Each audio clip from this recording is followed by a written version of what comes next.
Grand Plaza Mall was alive with energy, its glass doors swinging open and shut as shoppers streamed in and out. The air buzzed with the sounds of laughter, cheerful chatter, and the occasional ring of a cash register. Aromas from the food court, a mix of freshly baked pretzels and sizzling fried chicken, wafted through the wide halls, tempting even those who weren't hungry. Among the crowd, a figure moved with quiet determination, a stark contrast to the bustling chaos around him. Samuel, a middle-aged man with a calm demeanor, navigated the space with his cane, tapping methodically against a tiled floor. His glasses, dark and opaque, hid the eyes that no longer saw the vibrant world he once knew. Yet, his other senses painted a vivid picture of his surroundings. The echo of footsteps, the rustle of shopping bags, the faint jingling of keys. Today wasn't just another day for Samuel. He had ventured to the mall to buy a gift for his niece, who had been counting down the days to her birthday. He knew exactly what he wanted. A bracelet from her favorite jewelry store, something simple yet meaningful. Despite the challenges that came with his blindness, Samuel had always prided himself on his independence. He didn't want to trouble others for help with something he could manage on his own. But as he made his way through the mall, carefully counting his steps, an uneasy feeling tugged at the edge of his mind. He could sense the occasional stares, the subtle shifts in the air as people stepped aside to let him pass. It wasn't unusual. Being blind often made him a spectacle, though unintentionally. Still, he shrugged it off, focusing on the rhythmic taps of his cane and the mental map he had created of the mall's layout. Unbeknownst to Samuel, not everyone in the crowd viewed him with silent curiosity or indifference. A pair of eyes had locked onto him, watching his every move with suspicion. Carl, the mall's head of security, leaned against a wall near the food court, his arms crossed. His gaze followed Samuel, narrowing as the blind man approached. Carl had seen it all during his tenure. Shoplifters, pickpockets, and troublemakers of every kind. To him, Samuel's cautious movements didn't evoke empathy, but skepticism. Loitering, Carl muttered, under his breath, shaking his head. Looks like he's up to something. As Samuel reached the edge of the food court, the aroma of cinnamon rolls and coffee briefly clouding his senses, Carl stepped forward. The faint sound of heavy boots on tile reached Samuel's ears, but he kept moving, unaware that he was about to become the center of an unfolding storm. What happened next would send ripples through the crowded mall, leaving strangers united in outrage, and Samuel at the heart of an encounter he never anticipated. Carl adjusted the brim of his security cap, his eyes narrowing as he tracked Samuel's slow, deliberate movements. The food court bustled around him. Families juggled trays of burgers and fries, teenagers laughed over shared milkshakes, and toddlers begged for ice cream. Yet Carl's focus remained fixed on Samuel, a man he had already judged in his mind. Carl took pride in his role as head of security, though his approach often leaned toward overzealousness. In his years patrolling the mall, he had built a reputation for being stern, unyielding, and, some would argue, needlessly aggressive. While his job was to maintain peace, Carl often blurred the lines between vigilance and unwarranted suspicion. To him, anyone who didn't fit his idea of a typical shopper was a potential problem. Today, that person was Samuel. As Samuel paused near a bench to orient himself, Carl pushed off the wall and strode toward him with purpose. His boots thudded against the tiled floor, drawing the attention of a few nearby shoppers. "Hey, you!" Carl's voice boomed, cutting through the noise of the food court. Samuel stopped mid-step, tilting his head slightly. He turned in the direction of the voice, his cane lightly tapping the floor in front of him. "Are you speaking to me?" he asked, his tone polite but cautious. "Yes, you," Carl snapped, his arms crossing over his chest. "What are you doing here?" Samuel's brows knitted together in confusion. "I'm shopping," he replied, his voice calm. "I came here to buy a gift for my niece." Carl scoffed, taking a step closer. "Shopping? Really? You've been wandering around here for a while now. Looks to me like you're just loitering." Samuel hesitated, his grip tightening slightly on his cane. I'm not loitering. I know where I'm going. I just take my time to make sure I don't get lost. Carl's expression hardened. That's convenient. Do you have proof you're actually here to shop? A receipt, a bag, anything? By now, a few heads had turned and a small group of bystanders began to take notice. A woman holding a tray of coffee frowned, pausing mid-step to watch the interaction. A man seated at a nearby table leaned back in his chair, arms folded. His curiosity piqued. Samuel remained composed, though his voice carried a hint of frustration. I haven't made my purchase yet. I was on my way to the store when you stopped me. Carl smirked, clearly unimpressed. Sure you were. We get people like you all the time, pretending to be innocent while casing the place. I've got a job to do, and that includes keeping an eye out for troublemakers. Troublemaker, Samuel repeated, disbelief creeping into his tone. I'm blind, not a thief. Carl rolled his eyes, his stance growing more aggressive. Blind or not, rules are rules. You can't just hang around here without a purpose.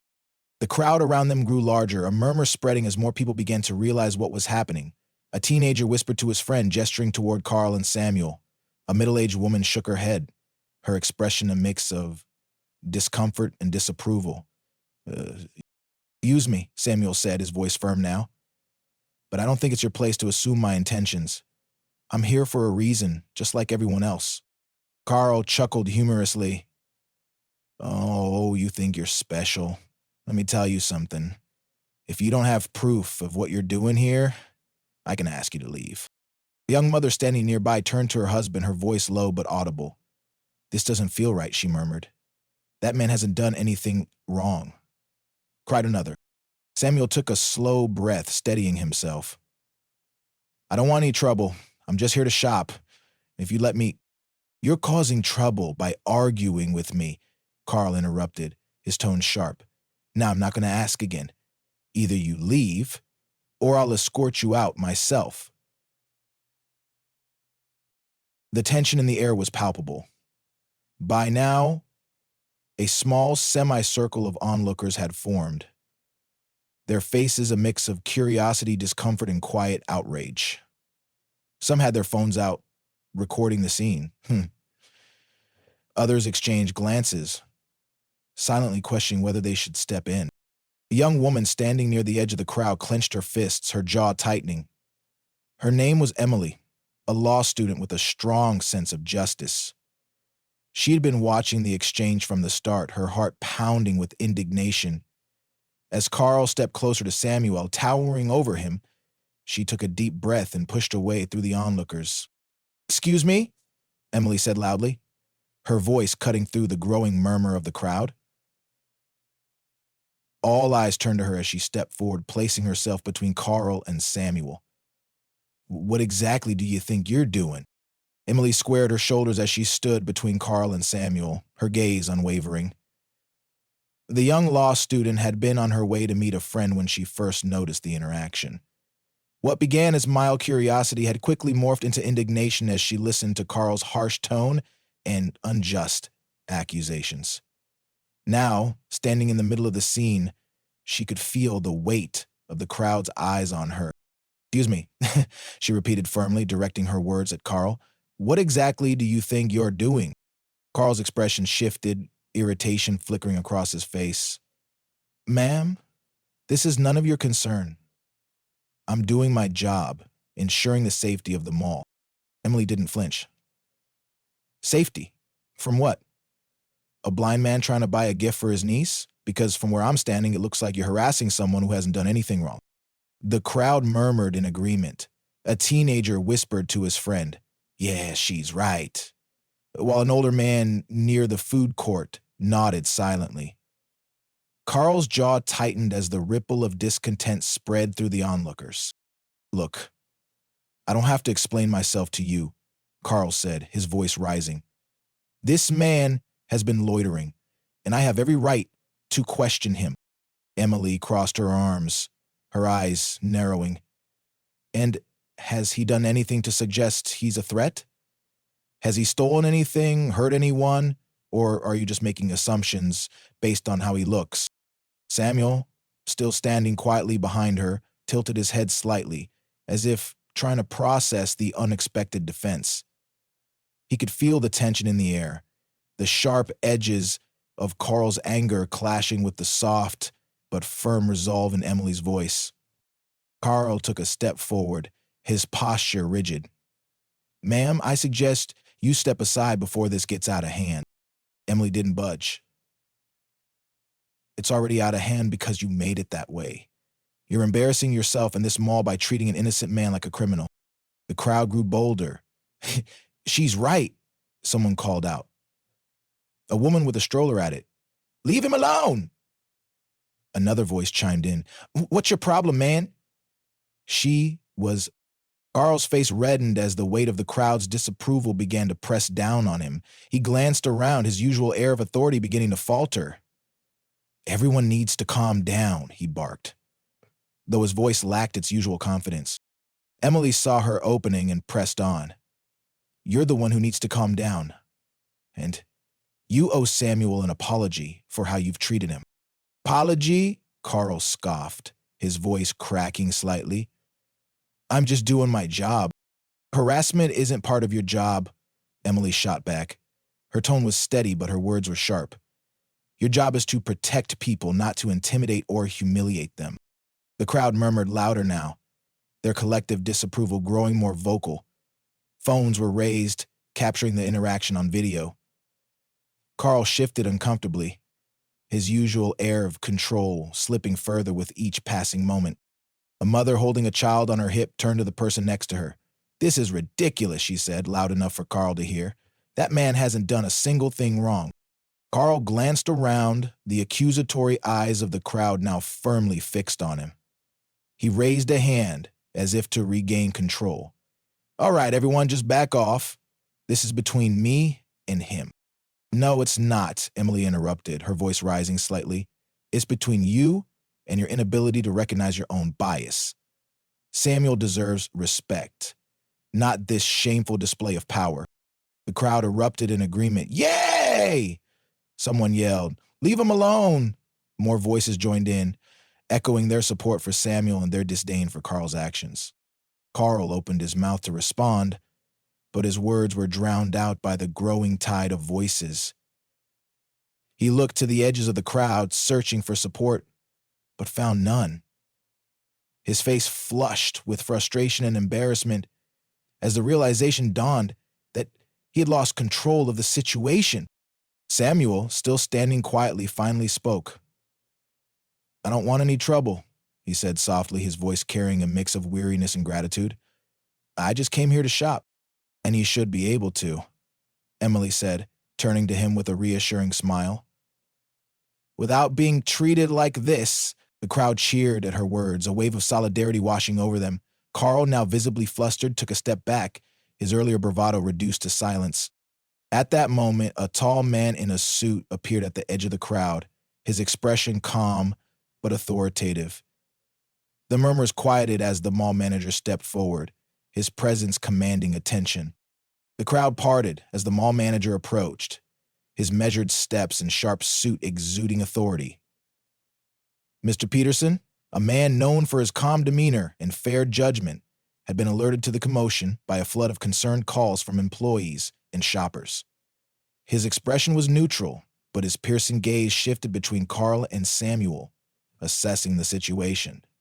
"We found anything?" "What's going on here?" Mr. Peterson asked, his voice calm but firm. The murmurs of the crowd quieted as they turned their attention to the unfolding scene.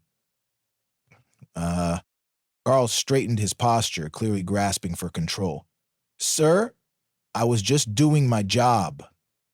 This man," he pointed at Samuel, "has been loitering and acting suspiciously. I was trying to ensure the safety of the mall." Samuel opened his mouth to respond, but Emily stepped forward instead. "That's not true," she said, her voice steady and clear. "This man," she gestured to Samuel, "was simply walking through the mall. He hasn't caused any trouble. But your security guard here has been harassing him. Without cause." The manager's eyes flicked to Emily, then back to Carl. "Is that so?" he said, his tone careful. "And we have any evidence of this alleged suspicious behavior? Was there any evidence missing what happened this morning or something I missed? Carl faltered for a moment. Well, no, but it's obvious. Look at him. He's been wandering around aimlessly. 'Cause he's blind, Emily shot back, her voice rising slightly. He's been navigating carefully, not aimlessly. There's a difference. The tension in Carl's face grew as the crowd murmured again, their support for Emily evident. Mr. Peterson raised a hand to silence them and turned to Samuel. Sir, can you tell me what happened? Samuel tilted his head slightly toward the manager, his voice calm but laced with wariness. I came here to buy a gift for my niece. I've been walking carefully to find the store I need. This man stopped me and accused me of loitering. I tried to explain, but he wouldn't listen. Mr. Peterson nodded, his expression thoughtful. Thank you, sir. Please give me a moment. He turned to an employee standing nearby. Can you pull up the security footage for this area? I'd like to review it. Within minutes, the employee returned with a tablet in hand. Mr. Peterson watched the footage intently, the crowd leaning in as if they could see the screen themselves. The video showed Samuel moving cautiously through the mall, his cane tapping in front of him, while Carl approached him with an aggressive stance. The footage spoke volumes. The crowd's murmurs turned into a wave of quiet satisfaction as the truth became clear. Mr. Peterson looked up, his expression now tinged with disapproval. Carl, he said, his voice firm. This is unacceptable. Your actions were unprofessional and discriminatory. I've warned you about this behavior before, and this time I'm afraid I can't overlook it. Consider this your last day here. Carl's face turned a deep shade of red. Wait, what? You can't be serious. I was just... Enough, Master Peterson cut him off. I've seen enough. Please hand over your badge and leave the premises immediately. The crowd erupted into applause, their cheers echoing through the food court. Carl looked around, his expression a mix of anger and disbelief. But no one stepped forward to support him. With a huff, he pulled off his badge and threw it onto the ground before storming off. Mr. Peterson turned back to Samuel, his tone softening. Sir, I want to personally apologize for what you've experienced here today. This is not how we treat our patrons. Please, allow me to make it right. Samuel stood silently, gripping his cane as the tension in the air began to dissolve. The applause from the crowd slowly faded, replaced by murmurs of approval and satisfaction. Mr. Peterson stepped closer, his expression now one of genuine concern and remorse. Mr. Samuel, he began addressing him respectfully, on behalf of the Grand Plaza Mall, I want to extend my deepest apologies for the behavior you've endured. It was completely unacceptable, and I assure you we will take steps to ensure nothing like this happens again. Samuel tilted his head slightly toward Mr. Peterson, his lips forming a small, weary smile. Thank you, he said softly. I just wanted to shop, like anyone else. Mr. Peterson nodded, his tone earnest. And that's exactly what you should be able to do without fear of harassment. To make amends, I'd like to offer you this. He handed Samuel a small envelope. It's a gift card that you can use at any store in the mall. It's the least we can do. And the crowd, still lingering, watched the interaction with quiet approval. Several people nodded in agreement, while others whispered among themselves about how justice had been served. You, Emily, standing by Samuel's side, placed a gentle hand on his arm. You handled that with so much grace, she said. Not many people would have stayed so calm. Samuel turned toward her, his smile widening. Thank you. But honestly, I couldn't have done it without you. I didn't expect anyone to stand up for me. Emily shrugged modestly. It was the right thing to do. We all have a responsibility to stand up when we see something wrong. It's how we make the world a better place, little by little. The words hung in the air, resonating with the crowd. A young boy tugged on his mother's sleeve, asking, Mom, why was that man so mean to him? The mother knelt down, whispering something about kindness and fairness. Around them, people began to disperse, some stopping briefly to pat Samuel on the shoulder, or exchange a few kind words before continuing with their day. As the crowd thinned, Mr. Peterson turned to Emily. "Thank you for stepping in," he said. "It's people like you who remind us to do better." Emily nodded, her gaze returning to Samuel. "You're stronger than you think," she said. "And your patience? That's inspiring." Samuel chuckled softly. "I guess it's a survival skill. But today I felt like I wasn't alone." With those words, a sense of quiet triumph filled the space. Samuel's head lifted slightly higher, his confidence bolstered by the collective support he'd received. Emily smiled at him, her own heart lightened by the impact of a simple act of courage. As the two parted ways, the mall seemed a little brighter, a little kinder. The incident, though painful, had brought strangers together and reminded them all of the power of standing up for what's right. In the end, it wasn't just about Samuel. It was about a community coming together to restore dignity and justice. And that was a victory worth remembering. As we come to the end of this story, we're reminded of the incredible impact one small act of courage can have. Emily's willingness to step up and defend Samuel, and the collective support of the crowd, turned what could have been a moment of injustice into a powerful example of solidarity and kindness. And what would you have done in this situation? Have you ever witnessed or experienced something similar? We'd love to hear your thoughts in the comments below. Your stories and reflections can inspire others to take a stand when it matters most. If this story moved you, don't forget to like the video and share it with friends and family. By spreading messages like these, we create a ripple effect of awareness and compassion. And if you haven't already, be sure to subscribe to our channel and turn on notifications so you never miss an uplifting story like this one. Kindness has the power to change lives, not just for those who receive it, but also for those who give it. Let's all strive to be a little more like Emily, courageous, compassionate, and unafraid to stand up for what's right. Together, we can build a world where everyone feels seen, respected, and valued. Thank you for watching, and we'll see you in the next story. Stay kind, stay strong, and take care.